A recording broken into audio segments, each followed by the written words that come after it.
तो जीएसटी को हम एक एग्जांपल से समझ रहे हैं। मान लो कोई मैन्युफैक्चरर था और उसने एक पंखा जो है फैन डीलर को बेचा कितने में, 1000 रुपीज का। तो एक फैन बेचा गया है, मैन्युफैक्चरर ने जो है डीलर को बेचा ₹1000 में। कितने में बेचा? 1000 रुपये में। और इस डीलर ने जो है इसको होलसेलर को बेचा। होलसेलर को मान लो इसने बेच दिया 1100 में, ₹1100 में इसने होलसेलर को बेचा। और होलसेलर ने जो है फिर उसके बाद शॉपकीपर को बेच दिया। मान लो होलसेलर ने शॉपकीपर को जो है ये बेच दिया 1200 का, और उसके बाद शॉपकीपर ने कंज्यूमर को बेचा ये 1500 का। ठीक है, इस तरह से जो है ये पंखा मैन्युफैक्चरर ने इसको बनाया और 1000 रुपये में डीलर को बेचा 1000 रुपीज में, और डीलर ने जो है होलसेलर को 1100 में बेचा, और होलसेलर ने जो है शॉपकीपर को 1200 में बेच दिया, और उसके बाद जो है शॉपकीपर ने कंज्यूमर को 1500 में बेचा। तो ये तो एक क्या है, सीरीज। अब होता क्या है देखो, है अब जीएसटी कैसे लगता है। जीएसटी मान लो सपोज करो कि फैन पे जो जीएसटी है 10% जो है जीएसटी लगता है फैन पे। तो अब क्या होगा कि जब मैन्युफैक्चरर डीलर को जब ये बेचेगा तो वो बोलेगा भाई देख ये ₹1000 में तो जो है तुझे मैंने बेच दिया है, पर मुझे टैक्स भी देना है। तो वो यहाँ पे इसका जीएसटी लगाएगा 10%। तो 10% इस पे जीएसटी लगेगा। अब जब जीएसटी 10% परसेंटेज जीएसटी कितना लगेगा इस पे? 10%। तो अब जब हम 10% निकालेंगे 1000 का, तो जो जीएसटी आएगा 1000 रुपीज़ का वो हो जाएगा कितना? जब हम इसका 10% निकालेंगे तो ये 100 रुपीज़ आ जाएगा। तो ऐसा करके ये जीएसटी आ गया 100 रुपीज़।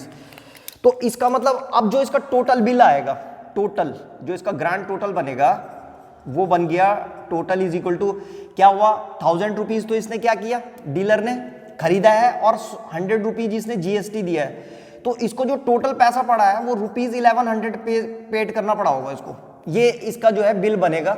ऐसे करके मैन्युफैक्चरर इसका बिल बना देगा कि भाई ये 1000 रुपीज़ में मैंने तुझे बेचा है, ये हमारी सेलिंग प्राइस है, और ये तू जीएसटी 10% है, और ये 100, और टोटल बन गया 1100। तो डीलर को जो है 1100 रुपीज़ देने पड़ेंगे मैन्युफैक्चरर को। अब जब डीलर जो है होलसेलर को बेचेगा तो अब होलसेलर पे जो है जीएसटी लगाएगा कौन? डीलर। अब जब डीलर का इसका बिल बनेगा तो इस पे भी जीएसटी लगेगा। इसका जो परसेंटेज जीएसटी बनेगा, परसेंटेज जीएसटी, वो फिर से इसके लिए भी 10% है। तो जब हम 1100 का 10% निकालेंगे तो यहाँ पे जो जीएसटी आएगा ये आएगा 110। जब हम इसका 10% निकालेंगे तो 110, और इसका जब टोटल बनेगा इसका, तो इसका जो टोटल आएगा ये कितना टोटल पैसा देगा, तो 1100 में 110 ऐड करना पड़ेगा, तो ये देगा ₹1210। तो कुल मिला के जो होलसेलर ने पैसा दिया होगा उस पंखे को खरीदने के लिए वो 1210 रुपीज़ दिया होगा। ये इनके बिल बन रहे हैं, तुम ऐसे समझ लो। अब आ जाते हैं शॉपकीपर के लिए। जब होलसेलर ने शॉपकीपर को ये 1200 का बेचा होगा तो इसके लिए जीएसटी एक जैसा रहता है, परसेंटेज जीएसटी। तो इसके लिए जो परसेंटेज जीएसटी होगा वो अभी भी 10% होगा।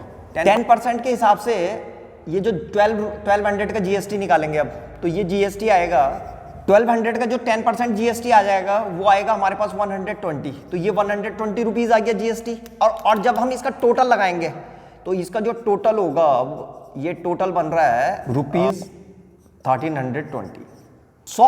देखो अब क्या हुआ कि इसके बाद शॉपकीपर ने फिर बेच दिया था उसको कंज्यूमर को। तो कंज्यूमर के लिए भी जीएसटी जो आएगा, कंज्यूमर को कितने में बेचा उसने? 1500 का।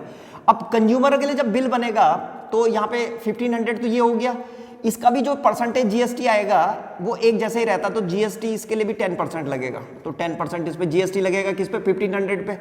तो इसका जो जीएसटी आएगा 1500 का वो आ जाएगा 150 बनेगा। टोटल इसका टोटल आ जाएगा 15 में से जो है 1500 में प्लस 150 ऐड कर देंगे तो 1650 रुपीज़, इतना बन गया इसका। देखो जरा एक बार कहानी को फिर से समझते हैं। यहाँ पे दरअसल क्या हुआ, सबसे पहले नंबर पे मैन्युफैक्चरर ने एक फैन बनाया था, एक फैन बेचा था मैन्युफैक्चरर ने किसको? डीलर को। या ऐसे समझ लो डीलर ने से एक पंखा खरीदा कितने में? 1000 रुपीज़ में। तो जब मैन्युफैक्चरर ने उसका बिल बनाया होगा तो इस तरह से बना होगा उसने कि भाई देख ये 1000 रुपीज़ तो मेरी कॉस्ट प्राइस है और ये जीएसटी है, तो 100 रुपीज़ तू जीएसटी देगा। तो इसमें 1000 रुपीज़ का पंखा था और 100 रुपीज़ इसका जीएसटी था। तो ये डीलर का बिल बना होगा, ये डीलर का बिल है। ये जो है मैन्युफैक्चरर ने डीलर को पकड़ा होगा तो डीलर ने इसको 1100 रुपीज दिए होंगे। ऐसे ही जब डीलर ने होलसेलर को बेचा होगा तो ये होलसेलर का बिल है, ये होलसेलर को बिल को होलसेलर को दिया होगा और होलसेलर ने जो है ये पैसे किसको दिए होंगे, इसको डीलर को 1210 रुपीज मिले होंगे।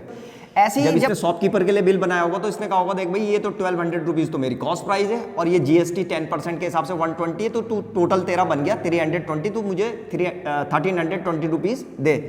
तो 1320 रुपीज शॉपकीपर ने होलसेलर को दिए होंगे। और ऐसे ही जो है जब लास्ट में कंज्यूमर ने लिया होगा तो कंज्यूमर को जो है शॉपकीपर ने कितने का बेचा, 1500 का, और 10% के हिसाब से इसका जीएसटी बना था 150, तो जो टोटल अमाउंट आया वो आया था 1650, तो ये कंज्यूमर ने पेड किया होगा। अब इसमें समझने वाली चीज क्या है, इसको देखो जरा। देखो अब 3 चीजें देख रहे हैं हम, इनपुट जीएसटी, आउटपुट जीएसटी और नेट जीएसटी। तो सबसे पहले डीलर के लिए देख रहे हैं कि डीलर के लिए जो इनपुट जीएसटी था वो कितना था। तो डीलर ने जब वो सामान खरीदा था तो इसने कितना जीएसटी दिया था, 100 रुपीज। तो इसका इनपुट जीएसटी जो है वो है ₹100। डीलर ने जब खरीदा तो 100 रुपीज जो है उसने जीएसटी दिया था किसको, डीलर को, अपने बिल के साथ, क्योंकि 1000 में उसने खरीदा और 100 रुपीज उसने जो है टैक्स दिया था, तो पूरा का पूरा 1100 रुपीज दिए थे उसने। तो उस समय उसने 100 रुपीज टैक्स दिया था किसको, मैन्युफैक्चरर वाले को, जब बिल के साथ मैन्युफैक्चरर को दे दिया होगा उसने। अब क्या होता है कि जब इसने बेचा होगा तो इसने किसको बेचा, होलसेलर को, और होलसेलर के लिए इसने जब बिल बनाया था तो इसने जीएसटी कितना कलेक्ट करा, 110। होलसेलर को इसने 1100 में बेचा और उस पर जीएसटी लगाया 110, तो 110 तो टोटल आया ये कितना 1210, यानी कि 1210। तो इसने जो जीएसटी कलेक्ट किया था डीलर ने वो था 110 रुपीज का, तो उसी को आउटपुट जीएसटी बोलेंगे किसके लिए, डीलर के लिए। तो ये इसने कलेक्ट किया था, तो ये हो गया हमारे पास 110। देखो जो नेट जीएसटी निकालते हैं, नेट जीएसटी कैसे करके निकालते हैं, आउटपुट जीएसटी में से इनपुट जीएसटी को माइनस कर देते हैं। तो 110 में से 100 को माइनस करेंगे तो कितना आएगा, 10 रुपीज। तो इसका मतलब जो नेट जीएसटी था इसने 10 रुपए दिए थे। अगर हम होलसेलर की बात करें तो होलसेलर के लिए जो इनपुट जीएसटी था वो कितना था, यानी कि जब इसने खरीदा था तब कितना टैक्स दिया था। तो होलसेलर ने जब खरीदा था तो उस समय जो इसने टैक्स दिया वो 110 रुपीज था, तो यहाँ पे आएगा 110 रुपीज। ठीक है, ये इनपुट जीएसटी आ रहा है होलसेलर के लिए। और होलसेलर का इनपुट जीएसटी 110 था, और जब इसने शॉपकीपर को बेचा तो इसने कितना टैक्स कलेक्ट किया था, 120, तो यहाँ पे लिखेंगे 120। और इसका जो नेट जीएसटी था तो वो आउटपुट जीएसटी में से इनपुट जीएसटी को माइनस करेंगे तो कितना आ जाएगा, ₹10। ऐसे ही हम शॉपकीपर के लिए भी निकाल सकते हैं। शॉपकीपर का जो इनपुट जीएसटी था, यानी कि जब खरीदते समय जो टैक्स दिया था उसने वो था ₹120, तो यहाँ पे लिखेंगे 120। इनपुट जीएसटी था शॉपकीपर के लिए 120, और जब इसने कंज्यूमर को बेचा तो उस समय जीएसटी कलेक्ट करा इसने कितना, ₹150, ये 150 हो गया। तो इसका जो नेट जीएसटी था तो 150 में से 20 को माइनस कर देंगे तो कितना हो जाएगा, 30, ऐसे करके। अब जरा एक चीज और समझते हैं यहाँ पे, ये तो हो गया इनपुट जीएसटी, आउटपुट जीएसटी, ठीक है, और नेट जीएसटी ये हो गया। लेकिन ये हो क्या रहा है, थोड़ा सा इसको भी समझ लेंगे तो सब कुछ समझ में आ जाएगा। मैन्युफैक्चरर ने जब डीलर को 1000 रुपीज का पंखा बेचा था, 1000 रुपीज का, तो उस समय जो जीएसटी था वो 10% था, तो गवर्नमेंट ने पूरे 1000 रुपीज पे जीएसटी लिया होगा। तो कितना रुपए, 100 रुपीज, तो ये 100 रुपीज गवर्नमेंट को चला गया। ठीक है, और ये जीएसटी किसने दिया, ये मैन्युफैक्चरर ने डीलर से लिया होगा और उसके बाद मैन्युफैक्चरर ने जो है गवर्नमेंट को दे दिया होगा। तो यहां से 100 रुपीज चला गया। अब उसके बाद क्या हुआ कि डीलर ने जो है होलसेलर को बेचा। देखो जरा, होलसेलर ने क्या करा था, 1000 रुपीज में खरीदा और ये 100 रुपीज इसका प्रॉफिट है। तो गवर्नमेंट कहती कि भाई 1000 रुपए तक का तो टैक्स आ गया है मेरे पास, तू 100 रुपए जो तूने एक्स्ट्रा पैसे लिए हैं इसका टैक्स दे मेरे को।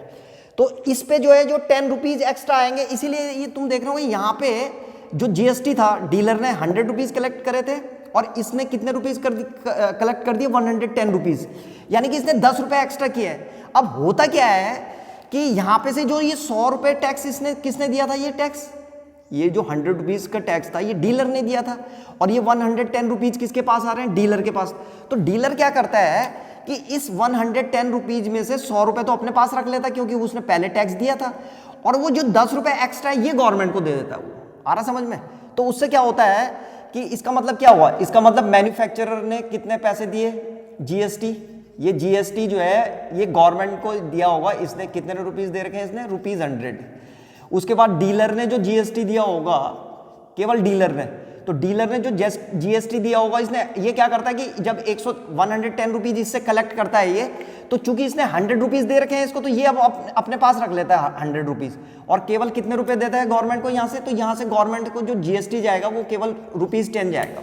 डीलर ने जो है 1000 का खरीदा था और 1100 का बेचा था, तो इसको कितने रुपीज का प्रॉफिट हुआ था? 100 रुपीज का। तो कुल मिला के जो जीएसटी होता है ये प्रॉफिट पे पड़ता है, यानी कि डीलर ने कितना जीएसटी दिया, अगर उसको डायरेक्ट निकालना हो तो हम ये देख लेते हैं कि डीलर का प्रॉफिट कितना हुआ। डीलर को 100 रुपीज का प्रॉफिट हुआ था, और 100 रुपीज का जब हम जीएसटी निकालेंगे तो 10% तो 10 रुपीज ही आएगा, तो ये इसने 10 रुपए जीएसटी दिए होंगे। उसके बाद अगर हम होलसेलर की बात करें, तो होलसेलर ने जो है, ये होलसेलर का बिल बना था, ये होलसेलर का बिल है, ये जो इसने पेड किया था, इसने कुल जो है 1210 रुपीज दिए थे, जिसमें से 1100 रुपीज तो इसने जो है उसके पैसे दिए फैन के, 1100 में खरीदा था इसने, और इसने 110 रुपीज जो है एज ए जीएसटी दिया है। हमें ये निकालना हो कि होलसेलर ने कितना जीएसटी दिया, मतलब होलसेलर ने गवर्नमेंट को कितना जीएसटी दिया, तो इसने इसका जो प्रॉफिट होता है बस केवल उसमें, तो 100 का अगर हम 10% निकालेंगे तो कितना आएगा? 10। तो इसका मतलब होलसेलर ने भी कितना जीएसटी दे रखा है गवर्नमेंट को? 10 रुपीज। ये इसने जो है होलसेलर ने गवर्नमेंट को दिया होगा। और हम इसको दूसरे तरीके से भी निकाल सकते थे, ये होलसेलर का जो इनपुट जीएसटी था वो 110 था और आउटपुट जीएसटी कितना था? 120। तो नेट जीएसटी इसीलिए निकाला जाता है।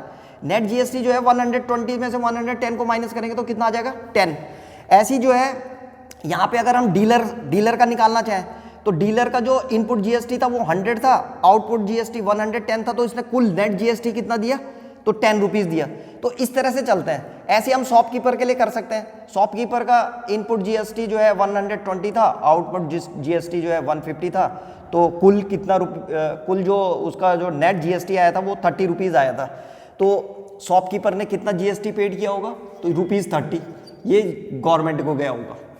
अब देखो, अब अगर तुम ध्यान से देखोगे तो गवर्नमेंट को कुल जीएसटी कितना गया? ये पंखा जो है मैन्युफैक्चरर से डीलर पे गया, डीलर के बाद होलसेलर पे गया, होलसेलर के बाद शॉपकीपर पे गया, शॉपकीपर के बाद कंज्यूमर पे आया।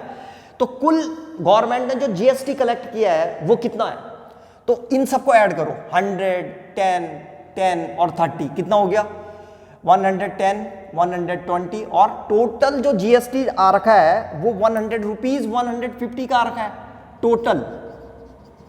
टोटल आ गया ₹150। और देखो अब गेम को समझो, असली गेम अब है। ये जो ₹150 टोटल जीएसटी है, यहाँ पे जब कंज्यूमर का बिल देखो जरा, कंज्यूमर का बिल कैसे करके बन रखा है? 1500 रुपीज का इसने पंखा लिया, 10% इसको 1500 पे जीएसटी पड़ा, तो कुल जीएसटी कितना दे रखा है इसने? 150। और यहाँ पे टोटल जीएसटी कितना जा रखा है गवर्नमेंट को? 150। इसका मतलब ये हुआ कि अल्टीमेटली जो जीएसटी पेड करता है वो लास्ट वाला कंज्यूमर पेड करता है। आ रहा समझ में? यानी कि हम और तुम जो केवल यूज करने के लिए उसको लेते हैं, ठीक है। अब इसको समझो ऐसा कैसे हो रहा है। तुम लोगों ने देखा होगा यहाँ पे जब हमने बिल बना रखे हैं ये, तो इसमें कभी भी जो है जीएसटी को इसके साथ, इसकी कॉस्ट प्राइस के साथ इंक्लूड नहीं करते। डीलर कभी ये नहीं बोलेगा कि मैंने जो है ये, डीलर ये नहीं बोलेगा कभी भी कि मैंने ये पंखा जो है कितने का खरीदा? 1100 का। उसके लिए जो कॉस्ट प्राइस है वो 1000 रुपीज ही होगी। अगर हम बोले भाई डीलर के लिए कॉस्ट प्राइस कितनी है, तो ये डीलर का बिल था जो मैन्युफैक्चरर ने बनाया था, उसके लिए कितने का बेचा था मैन्युफैक्चरर ने इसको? 1000 रुपीज का। इसका मतलब जो कॉस्ट प्राइस थी डीलर के लिए वो 1000 रुपीज थी, और उसके बाद इसने जीएसटी कितना पेड किया? 100। तो पैसा तो इसने 1100 दिया था ना, पर जो हम सीपी लेंगे कॉस्ट प्राइस पंखे की, किसके लिए? डीलर के लिए, वो कितनी लेनी है? केवल 1000 रुपीज। क्योंकि ये जो पैसा होता है 100 रुपीज, ये तो कलेक्ट कर लेता है ये, फिर जब आगे बेचता है, जब इसने होलसेलर को बेचा है तो वहां से 110 रुपीज कलेक्ट करे, तो ये 100 रुपए अपने पास रख लेता है, और ये जो फालतू है 10 रुपए ये देता है केवल गवर्नमेंट को। आ रहा समझ में भाई? ऐसा होता है ये इस तरह से। ये अब इसने 110 रुपीज दिए हैं किसने? होलसेलर ने। तो ये कितना कलेक्ट कर रहा है? 120। तो कितने रुपीज एक्स्ट्रा कलेक्ट कर लिए इसने? 10। तो ये 10 गवर्नमेंट को चला जाता है यहाँ पे।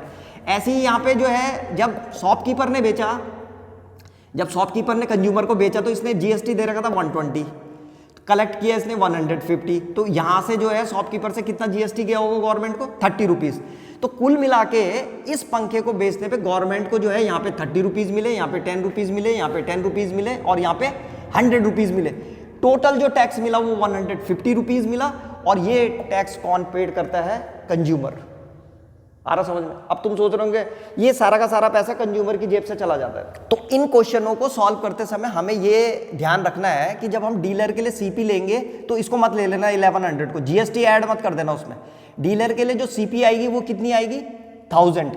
और जो सेलिंग प्राइस आएगी डीलर के लिए जो सेलिंग प्राइस आएगी वो कितनी आएगी? 1100। आ रहा समझ में? देखो मैं यहाँ पे सबके लिए सीपी और एसपी भी लिख देता हूँ। यहाँ पे सीपी कॉस्ट प्राइस और यहाँ पे सेलिंग प्राइस भी लिख देते हैं। तो मैन्युफैक्चरर के लिए सीपी तो है नहीं हमारे पास, तो इसकी जो सेलिंग प्राइस थी इसने कितने का बेचा था इसको? ₹1000 का। तो 1000 लेंगे मैन्युफैक्चरर की सेलिंग प्राइस। ऐसी डीलर की जो इसकी सेलिंग प्राइस होगी डीलर के लिए कॉस्ट प्राइस होगी, तो इसके लिए जो कॉस्ट प्राइस है सीपी वो कितनी होगी? डीलर ने कितने में खरीदा इसको? 1000 का। और बेचा कितना? एसपी, तो एसपी 1100। बस ये ध्यान रखना, तुम लोग ये मत लिख देना इसको कि ये इसको टैक्स को मत जोड़ देना इसके सीपी के साथ। जब भी हम क्वेश्चन सॉल्व करेंगे तो सीपी में केवल 1000 लेंगे और इसकी एसपी में कितने लेंगे? 1100। ऐसे अगर होलसेलर के लिए सीपी देखें हम, तो होलसेलर के लिए सीपी कितनी थी? तो होलसेलर के लिए सीपी ठीक उतनी होगी जितने में इसने बेचा होगा, तो 1100, यहाँ पे 1100 आएगा। और इसके लिए सेलिंग प्राइस कितनी थी? सेलिंग प्राइस जितने में शॉपकीपर ने खरीदा, शॉपकीपर ने 1200 में खरीदा, तो ये 1200 ऐसे आएगा। ऐसी शॉपकीपर के लिए जो कॉस्ट प्राइस थी सीपी जितने में होलसेलर ने बेचा होगा तो कॉस्ट प्राइस हो गई 1200। और सेलिंग प्राइस कितनी होगी? इसने कंज्यूमर को कितने में बेचा? तो जितने में कंज्यूमर ने खरीदा, कंज्यूमर ने 1500 में खरीदा, ऐसे करके। और कंज्यूमर के लिए केवल कॉस्ट प्राइस होती है 1500, ये नहीं बेचता अब आगे। तो इसीलिए जो है ये जीएसटी कहीं से कलेक्ट नहीं कर पाता। अगर ये भी आगे बेचता तो ये भी कलेक्ट कर लेता, फिर ले लेता। तो इसीलिए जो है सारा का सारा जीएसटी अल्टीमेटली देखा जाए तो कौन पेड करता है? कंज्यूमर। तो ये जो है इस जीएसटी की पूरी कहानी है। और मैंने बता दिया तुम्हें, ये जब भी तुम क्वेश्चन सॉल्व करोगे तो इन चीज़ों को ध्यान रखना। इसके लिए जो है कॉस्ट प्राइस और सेलिंग प्राइस ये लेनी है, डीलर के लिए, होलसेलर के लिए, शॉपकीपर के लिए, ठीक है। इनके लिए कभी ये मत इनको मत ऐड कर देना, जीएसटी को ऐड मत कर देना, मतलब जीएसटी को हमें अलग से रखना है। तो अब कुछ क्वेश्चन सॉल्व करते हैं, वहाँ से जो है थोड़ा और मदद मिलेगी जीएसटी को समझने में।